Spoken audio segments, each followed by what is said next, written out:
This video is going to address the internal logic that underlies the Falcon and the Winter Soldier TV show. I'm going to be using earlier statements and ideas put forth in the first Captain America movie, Captain America the First Avenger. I understand, and hopefully by the end of the video you will likewise understand, that Episode 4 of the Falcon and the Winter Soldier TV show brings the original movie's statements regarding the super soldier serum to bear. I'm also interested in hearing what you guys think regarding these statements, and if you think these ideas are valid, incorrect, muddled, or something else. I'm going to be covering material from the first Captain America movie and the Falcon and Winter Soldier TV series, so if you're not caught up, stop right now. You've been warned of spoilers. Dr. Abraham Erskine's main concern was that the soldiers would abuse their power through their government-given orders. That at the drop of a hat, any given government could become corrupt, like Nazi Germany and its branch, Hydra. This motive to focus on the individual makes sense, given that Abraham Erskine was a Jewish-born German that witnessed firsthand the evil that mankind is capable of during the Holocaust, which was alluded to but never mentioned directly in the Captain America movie. Dr. Erskine's involvement in the U.S. war effort was a chance to fight the Nazis and to right the wrongs that he was compelled to commit by helping Johann Schmidt become a super soldier, or become the Red Skull, you might say. This is part of the reason that he focuses on the importance of moral virtue and not good soldiers. When Dr. Erskine tries to determine if Steve Rogers is worthy of becoming the next super soldier, Erskine is primarily interested in what Steve Rogers says. Steve says, "I don't like bullies, I don't care where they're from." This quote is great because it's what allows Dr. Erskine to recruit Steve and realize that their ideas are very similar regarding preventing stronger people from abusing those weaker than themselves. The size and weakness that Steve learned to live with also made him a better super soldier, so that he wouldn't take the new power for granted. Steve's early weakness would also better allow him to treat others with compassion and respect. Whether or not he was powerful or weak, Dr. Erskine was really smart in making this distinction. Although there are several differences between Steve and Dr. Erskine, the thing that I will argue that is fundamental between them is their willingness to fight oppression. Dr. Erskine does this through cultivating strength and recruiting a moral tough subject, in this case it is Steve Rogers, using science to augment Steve so that Hydra can be defeated. The piece of logic that I find particularly interesting is that killing is not the goal, rather stopping bullies wherever they might be is the goal. Captain America is so important in the MCU because the title implies having the mental fortitude or moral fortitude to fight for what is right regardless of the circumstances, although publicly this is not well documented. Being Captain America meant this to Steve Rogers, and he embodied this moral courage. Without having to preach it incessantly, he was also coached by Dr. Erskine, it's worth noting. Steve Rogers lived with moral courage when he stood up to the government in Civil War, because he knew that the government was doing something categorically wrong. Another very important idea is that Erskine makes the distinction that what he believes will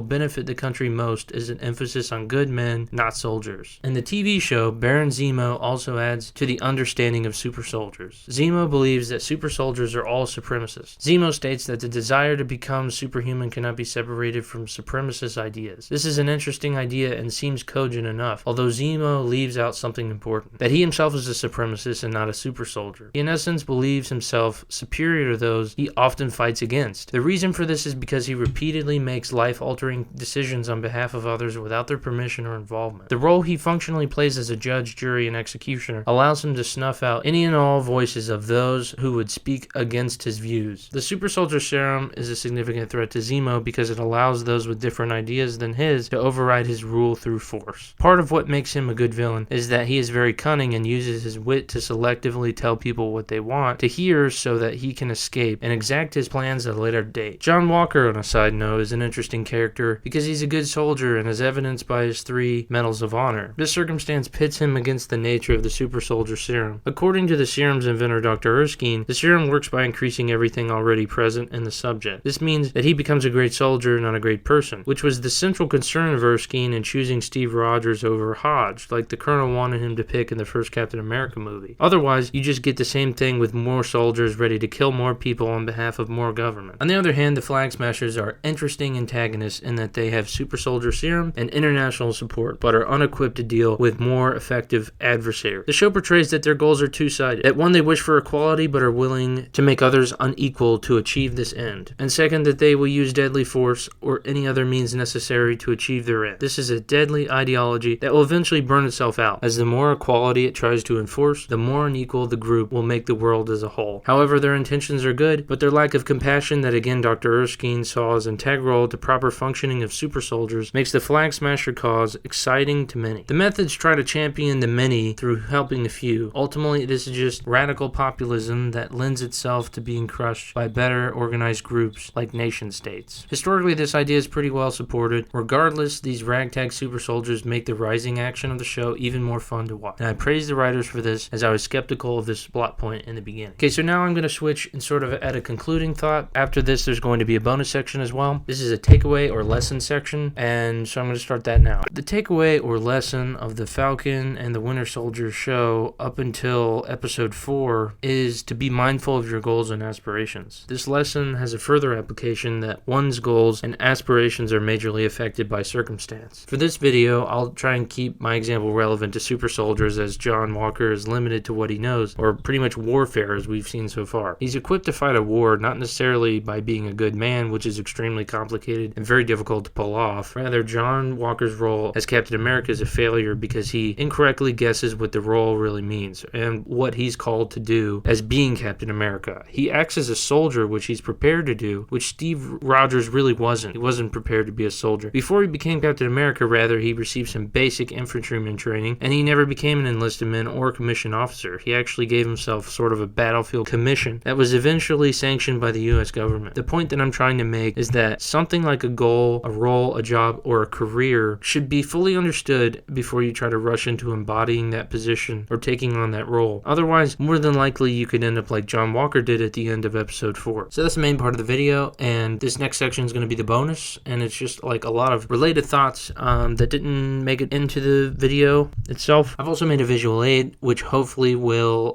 connect some of my thoughts and make it less disorienting. So in the beginning stage of my planning, several hours before making this, I thought of classifying all the super soldiers into 2 categories and letting the audience decide if they were correct or not. However, I'm still doing this, but there's more than one dimension. There's about 4 dimensions now. The categories I had in mind were the conditions that were set forth by both Dr. Erskine and Zemo, so bullies and supremacists, although these categories didn't seem to be enough for me, and they weren't clear enough for me as well. So what I had envisioned was to add private and public, and I didn't know how else to do it except to put in like a complicated Venn diagram sort of deal, so that's what I did. These bullies, it seems to me, are often supremacists, but often not every supremacist is a bully. This diagram explains some of my thoughts on this, as well as places the super soldiers so far on an ideology spectrum to better make known what inconsistencies existed in my original idea. I also have a corollary thought, something that I find very interesting about John Walker's character and the new Captain America and his suit, is that the suit isn't fitted very well. He looks very out of place, and this seems to be on purpose. Steve Rogers always looked really extremely well tailored and fit to his costume, whereas John Walker looks like the suit doesn't fit, especially the mask. Like it's just like swelled around his face. It doesn't really make sense why this would happen at first to me, but I realized this lends credence to the directors and the writers planning to foreshadow the ill-fated nature of the Captain America suit, as it doesn't fit well to John Walker. That means like his character also by extent doesn't really fit the way Steve Rogers did to the costume. Steve Rogers is different as well because the costume or the guise, the role, the title of Captain America was fitted to Steve Rogers. John Walker is just like trying to fill shoes, and he's a soldier. Again, he's not Steve Rogers, but he's trying to be. And more than that, he never knew Steve Rogers, so he's trying to be what he thinks Steve Rogers was like. To reiterate, this is something that makes the show more enjoyable for me, as the character circumstances make the show more engaging for the viewer and for me and for probably you too, and that John's challenges with the Captain America role make sense, and that he was never selected by people who knew the serum in and out like Dr. Erskine. This, in my estimation, means that he was doomed from the very start, possibly making him a potentially tragic character, as well as later in the series, after episode 4, we will probably see his tragic fall or demise or whatever happens to his character. It doesn't seem too good. People are going to probably react with outrage and criticism and hatred or whatever. I hope you guys gained something from this video, and if you liked it, subscribing and liking it would help me a lot. And I really appreciate you watching, taking the time to sift through this video, and appreciate it so much. I hope you guys have a great day, and I wish you guys the best.